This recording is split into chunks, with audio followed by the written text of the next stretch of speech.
What we are doing on steel, for instance, is a very important point because this is just protecting our pay. It's not protectionism.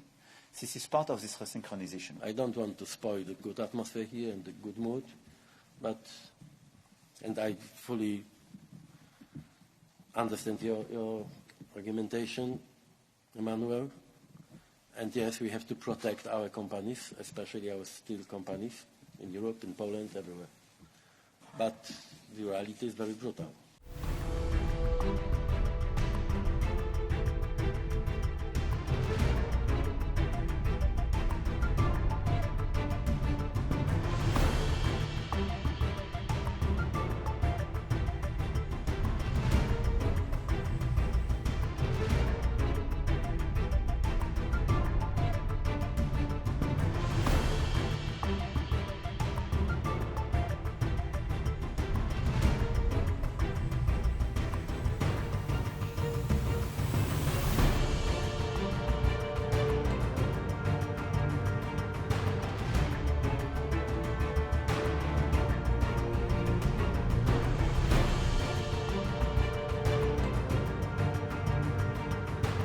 Now, on competitiveness, obviously we are losing ground.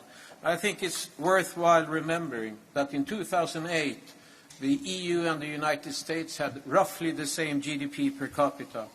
In 2023, 15 years later, the United States is 25% larger than the EU and Great Britain together. Now, that to me is a remarkably big number. However, one should remember that the key explanation factor are the Magnificent Seven that grew at an extraordinary pace during this period. So Europe has challenges, but I think it is important not to forget that Europe has great strengths, great people, and great companies. Our competitiveness is challenged, and we risk falling behind a global race going faster than ever before. As everybody here knows, it's often said that US innovates, China replicates, and we regulate. And unfortunately, part of this line is true. We have to change it. Together, we need to lay the foundation for a even stronger and richer and, of course, also more resilient Europe. I am very happy to see that the defense industry is so well represented here today. With the war going on in Europe, we face, and I know that everybody knows that now, we face the greatest security challenge since the end of the Second World War, hybrid warfare and violations of NATO's airspace. So we have to be able to defend ourselves. And the purpose of the informal European Council later on today is actually to assure that we can achieve that. What is the roadmap for all of us? We want to be more competitive because this is the only way to have growth, to create jobs, to finance our social model and the future of young people. We want to be more sovereign because we experienced during the past few years the cost of dependencies, COVID time, war in Ukraine, instabilities of this world, and we want to meet with our commitments on climate change. We have to decarbonize. It's clear because it's as well about our future. In order to deal with that and with these three objectives, we have to innovate much more and we have to be much more efficient because I think the main figures was mentioned by Jakob about the big gap with the US. A third of this gap in terms of GDP per capita difference is due to the quantity of work, but two-thirds is due to the lack of innovation and efficiency of our own market. So we live in a world of uncertainties, and this is not the purpose today to revert on these uncertainties, tariffs and so on, but we put too many tariffs on our economies ourselves. So we know exactly what we have to do. And my last point is about European preference.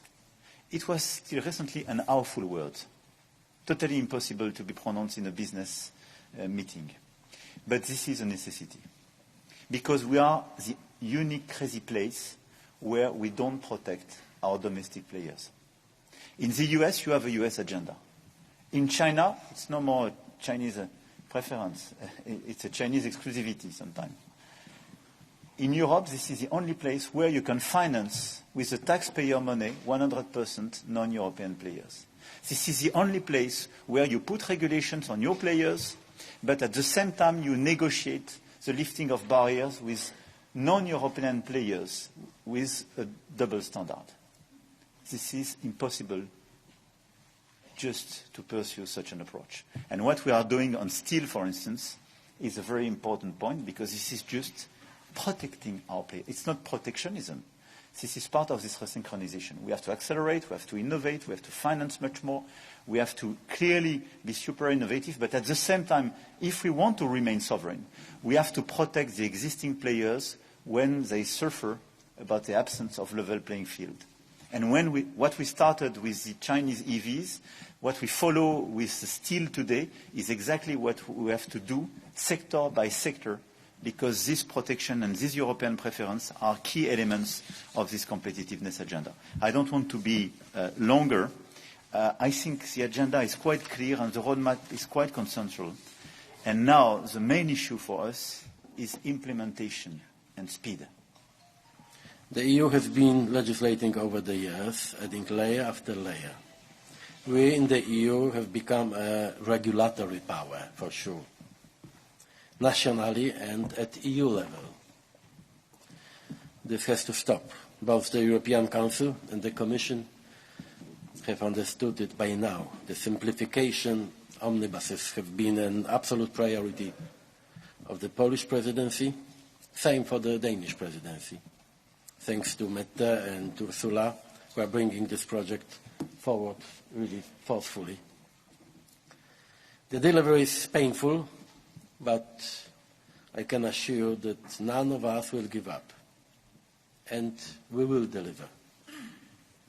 For you, the European companies, in a world of geopolitical uncertainties, of new tariffs, of very brutal world competition, we truly need to make life of our companies easier.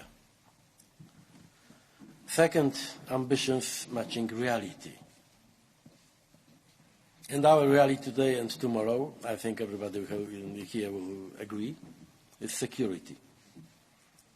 And security means armaments. Armaments means steel. Steel means reindustrialization. We have to be self-sufficient. We cannot outsource our security. But because of our energy costs, the highest in the world, and of course our climate regulations, companies are leaving Europe. I don't want to spoil the good atmosphere here and the good mood, and I fully understand your argumentation, Emmanuel. And yes, we have to protect our companies, especially our steel companies in Europe, in Poland, everywhere. But the reality is very brutal. I remember my last discussion with the biggest producer of steel in the world, and very active in Poland also. And he was brutally clear with me. There is no chance to continue his work on our continent with our overregulation, high energy prices. And this is why, not only for him, today the United States, Canada, Brazil is radically more attractive than Europe. And we have to be frank to each other with this. And as you know, we have no time. In the next few, not years, but months, it will be too late if we are not ready to react today. We have two Achilles heels that you have identified too. That one is the structurally costs of energy, too high. The other one is that for financial services, we do not have a single market. There, it does not exist. It is too fragmented. Therefore, I could go very long on the energy topic. Important is on energy that we reduce our dependency on the volatility of the global market, and that we invest more in homegrown, cheaper energy sources from nuclear to renewable, because this is where we define the price. On the global markets, you know, our dependencies can easily be weaponized. Of course, I'm aware that gas is a baseload that we will need, but the other energy sources have to be boosted even further. We have the Affordable Energy Action Plan, which is much broader, investment in grids and interconnectors, etc., that is already on the table, proposed by the Commission. On defense, it's historic what happened in the last month on the European level, of course in close cooperation with NATO. But because the situation is as it is absolutely necessary that we have a massive surge in defense investment. This is why we enabled up to 800 billion of investment till 2030. The buzzwords are safe, the joint procurement, and the national escape clause. And there's an omnibus for defense that is on its road, the simplification in the defense sector, where the defense sector is asking for to be able to scale up and to produce faster and cheaper. This omnibus has to arrive. I'll come to that in a moment. Because when we look at simplification, we all agree we need simplification, we need deregulation. We need it on the European level. Actually, we also need it on the national level, what the gold plating is concerned. Yeah, I hope all of Europe listens to what you have just said, all of you. At least we have from business as well. We want to be your partner in making this happen. Get the job done, please.